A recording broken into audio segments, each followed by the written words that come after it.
Konami takes a sabbatical in order to get ready for the next generation and gives us a simple update to one of the best soccer games on the market. My name is Paulo, and this is the video review for eFootball Pro Evolution Soccer 2021 Season Update.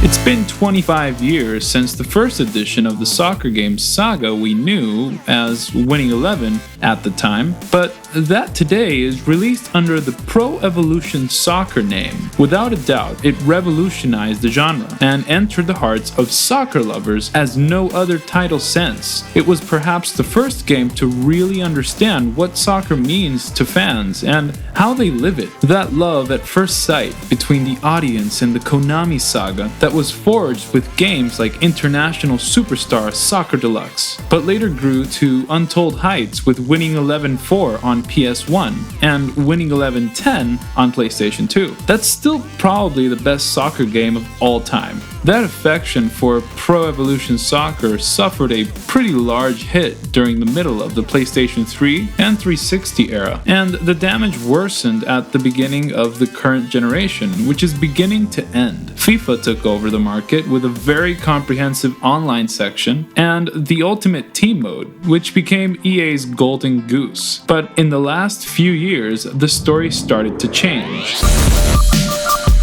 On the back of a great deal of work, listening to the community and focusing on improving gameplay and getting the most from the Fox engine, Konami decided to offer the best experience possible on the pitch, and they definitely managed to do that. eFootball Pro Evolution Soccer 2020 represented the highest point of the saga since the PlayStation 2 days, and while it's still behind FIFA when it comes to game modes, presentation, and infrastructure, the experience when we have control in our hands has become superlative. Amazing animations of every type and sufficiently varied that we're still seeing new ones hours after starting playing. Smart passes, a somewhat more paused but authentic rhythm of play, physics that try to simulate the imprecisions present in the sport itself, more capable goalies, and an overall experience that is at the same time accessible, fun, and realistic. Konami's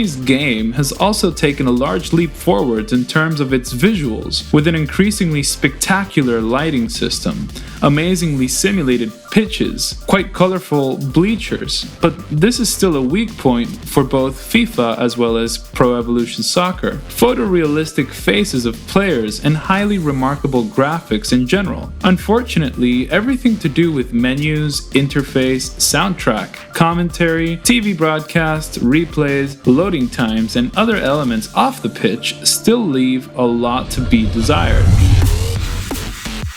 But why am I talking so much about last year's release in Pro Evolution Soccer 2021 review? Well, because it's practically the same game. Of course, there's a logical explanation to all this, and it's that Konami decided to take a sabbatical to prepare next year's edition, where they'll be using the Unreal Engine for the first time. Getting a soccer game with the industry's quintessential engine is an important reason to be hopeful. However, the last time they changed the engine was a disaster. The first releases with the Fox engine were the worst in the 25 years of this saga's history, and it took a great deal to regain the confidence of their users. Let us hope that Konami learned from its mistakes and that in 2021 we'll have a Pro Evolution Soccer that takes advantage of all the benefits of the Unreal Engine and the next generation. So what we have this year is merely a season update. So what is this new Pro Evolution Soccer format? It's updated squads,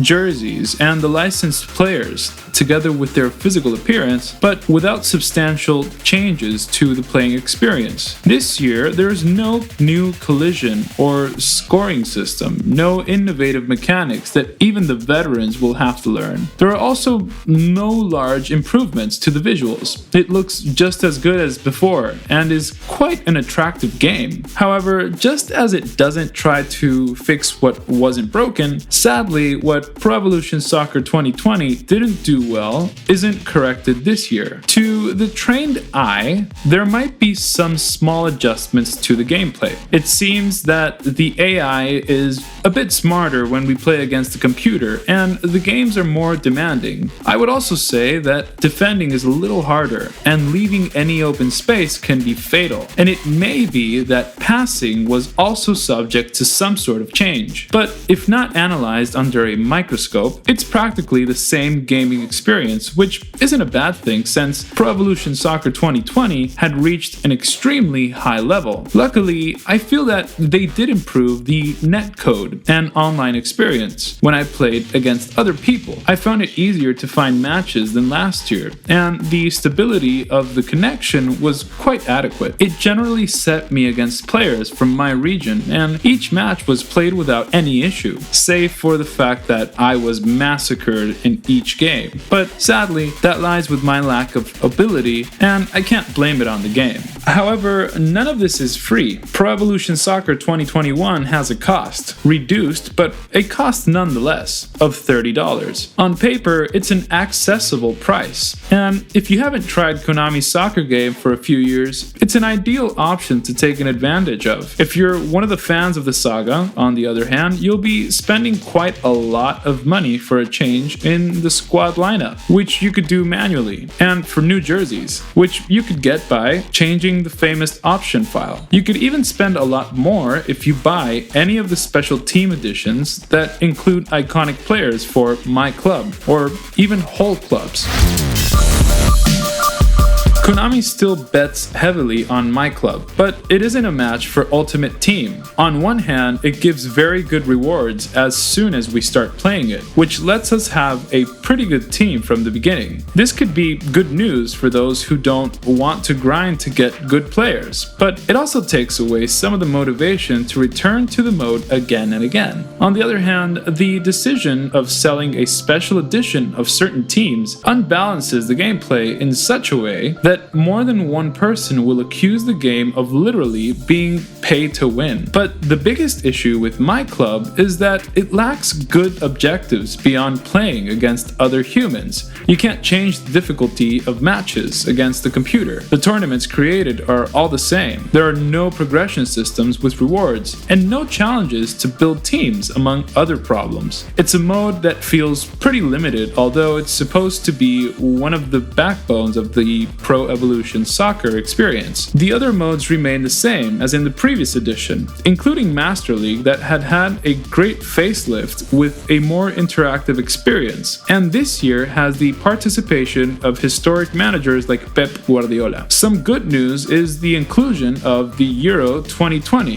that would have been played this year, but was cancelled due to the pandemic. As to the licenses, it lost some, like Inter and Milan's, but luckily Konami has for some years allowed to very easily change the option file and in this way have all licensed jerseys, leagues, team names, and logos. This is available on PlayStation 4 and PC, not on the Xbox One. This doesn't even take into account that the PC edition can be endlessly modified, creating a far superior experience to the original, with changes to the presentation and interface.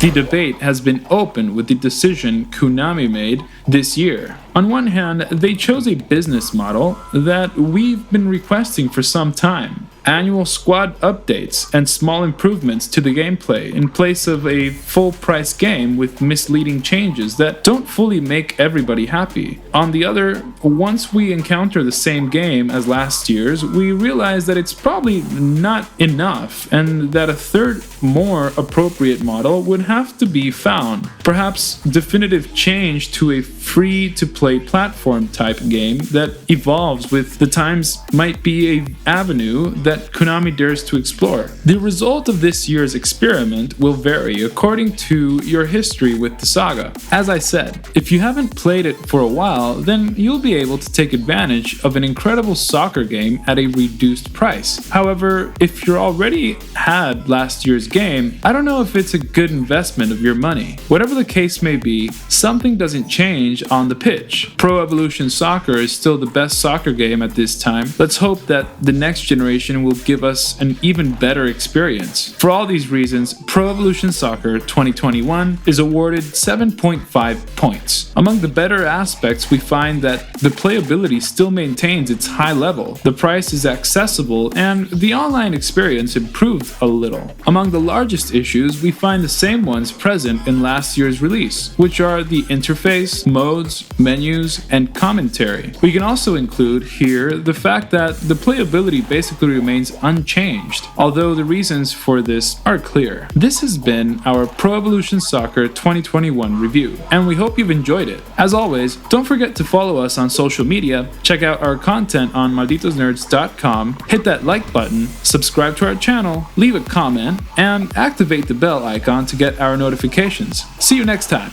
Goodbye.